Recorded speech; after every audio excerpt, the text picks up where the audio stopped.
Greetings. I'm the Reverend Jen Fenner of Epworth United Methodist Church in Gaithersburg, Maryland, and this is Transformed by Faith Today.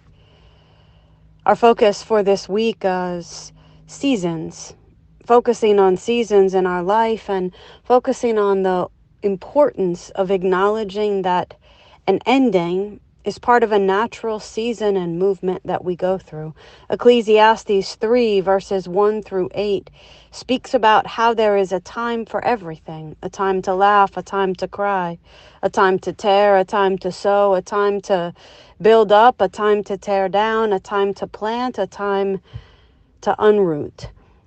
So many times in our life we desire that everything remain as it is, and we push back against the seasons that are natural parts of growth and development.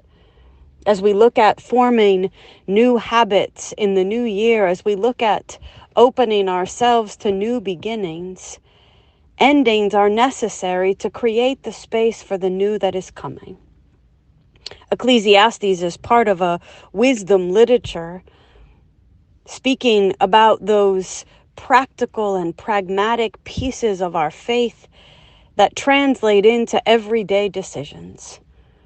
What if instead of just reading Ecclesiastes 3 at funerals when we seek to push our hearts to accept death, what if we were to understand that small goodbyes and small transitions and seasons are a necessary part of the change that comes with growth? Nobody wants to stay exactly where they are, and certainly in a life of faith, God never desires for us to remain the same.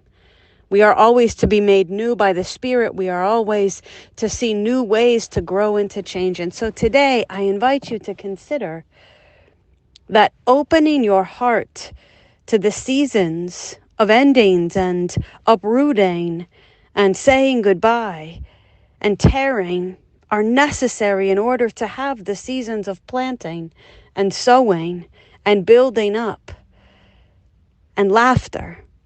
God, we're grateful that there is a practical and pragmatic wisdom to our faith, and that part of the journey in faith is a commitment not to stay the same, a commitment to grow and to change and to trust that we don't need everything to remain as it is in order for it to be of you.